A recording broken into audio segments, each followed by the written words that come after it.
Assalamualaikum warahmatullahi wabarakatuh. Waalaikumsalam warahmatullahi wabarakatuh. Perkenalkan, nama saya Samsul Arif. Di sini saya selaku moderator. Dan saya Dr. Biasati sebagai pemateri 1. Dan saya Makmuna sebagai pemateri 2. Saya Siti Andreani Askia sebagai pemateri 3. Saya Deti Andreani sebagai pemateri 4. Di sini kelompok kami akan mempresentasikan tentang kebijakan pemerintah dalam bidang pertahanan dan keamanan. Waktu dan tempat saya persilakan kepada para pemateri untuk menyampaikan. Kebijakan pemerintah. Kebijakan pemerintah pada hakikatnya merupakan kebijakan yang ditunjukkan untuk publik dalam pengertian seluas-luasnya atau negara dan masyarakat, baik itu dilakukan secara langsung maupun tidak langsung, yang tercermin pada berbagai dimensi kehidupan publik. Kebijakan pemerintah sering juga disebut dengan kebijakan publik. Pertahanan negara. Pertahanan negara disebut juga pertahanan nasional. Segala usaha untuk mempertahankan kedaulatan negara, keutuhan wilayah sebuah negara dan keselamatan segenap bangsa dari ancaman dan gangguan terhadap keutuhan bangsa dan negara. Hakikat pertahanan negara adalah segala upaya pertahanan bersifat semesta yang penyelenggaraannya didasarkan pada kesadaran atas hak dan kewajiban warga negara, serta keyakinan pada kekuatan sendiri. Pertahanan negara dilakukan oleh pemerintah dan dipersiapkan secara dini dengan sistem pertahanan negara. Definisi keamanan negara.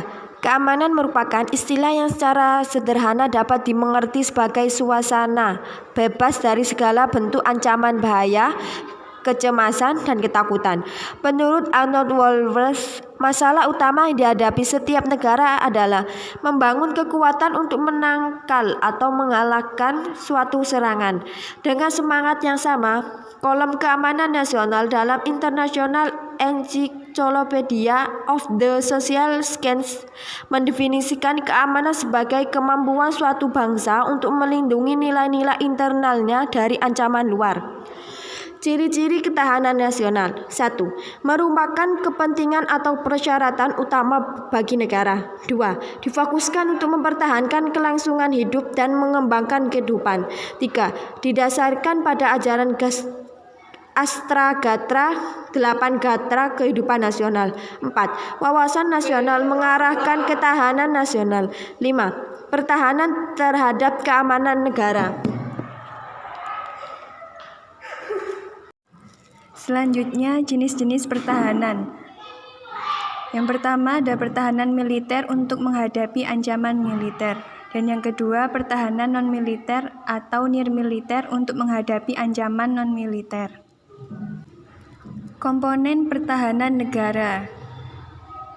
Yang pertama, komponen utama. Komponen utama adalah Tentara Nasional Indonesia atau yang disebut dengan TNI, yang siap digunakan untuk melaksanakan tugas-tugas pertahanan, untuk melindungi dan menjaga pertahanan negara serta wilayah perbatasan negara yang sudah ditentukan agar tidak adanya warga atau orang asing yang masuk ke wilayah suatu negara tanpa izin. Yang kedua, komponen cadangan. Komponen cadangan adalah sumber daya nasional yang telah disiapkan untuk dikerahkan melalui mobilisasi guna memperbesar dan memperkuat kekuatan dan kemampuan komponen utama untuk melengkapi keamanan negara. Yang ketiga ada komponen pendukung. Komponen pendukung adalah sumber daya nasional yang dapat digunakan untuk meningkatkan kekuatan dan kemampuan komponen utama dan komponen cadangan. Komponen pendukung tidak membentuk kekuatan nyata untuk perlawanan fisik. Komponen pendukung terdiri dari polisi, Satuan Polisi Pamong Praja atau yang disingkat dengan Satpol PP. Selanjutnya perlindungan masyarakat atau yang disebut dengan Litmas, lebih dikenal dengan sebutan pertahanan sipil atau Hansip, Satuan Pengamanan atau Satpam, Resimen Mahasiswa atau Menwa, Organisasi Kepemudaan, Organisasi Bela Diri, dan Satuan Tugas atau Satgas Partai. Contoh kebijakan pemerintah dalam bidang pertahanan dan keamanan. Pada 2019 terdapat 6 arah kebijakan pertahanan negara Republik Indonesia, yaitu: yang pertama, melanjutkan pembangunan pertahanan negara yang konsisten terhadap Pancasila, Undang-Undang Dasar Negara Republik Indonesia tahun 1945, dan NKRI serta Bhinneka Tunggal Ika. Kedua, berpedoman pada visi, misi, dan program prioritas pemerintah, termasuk di dalamnya kebijakan-kebijakan proses maritim dunia dan pengembangan kawasan. Ketiga, melanjutkan pembangunan postur pertahanan militer. Pelaksanaan kebijakan ini diarahkan untuk pembangunan kekuatan pokok minum (MEF) TNI yang berpedoman pada konsep pengembangan postur ideal TNI. Keempat, memantapkan kerjasama dengan negara-negara sahabat. Adapun pelaksanaan kebijakan ini bertujuan untuk pengembangan capacity building atau kemampuan, dan meningkatkan peran aktif dan peacekeeping operation. Kelima, mewujudkan industri pertahanan yang kuat, mandiri, dan berdaya saing. Caranya melalui peningkatan peran Komite Kebijakan Industri Pertahanan dalam merumuskan kebijakan nasional industri pertahanan. Keenam, mendukung pembangunan karakter bangsa dan melaksanakan kebijakan ini. TNI akan melakukannya melalui pembinaan kesadaran dan kemampuan bela negara.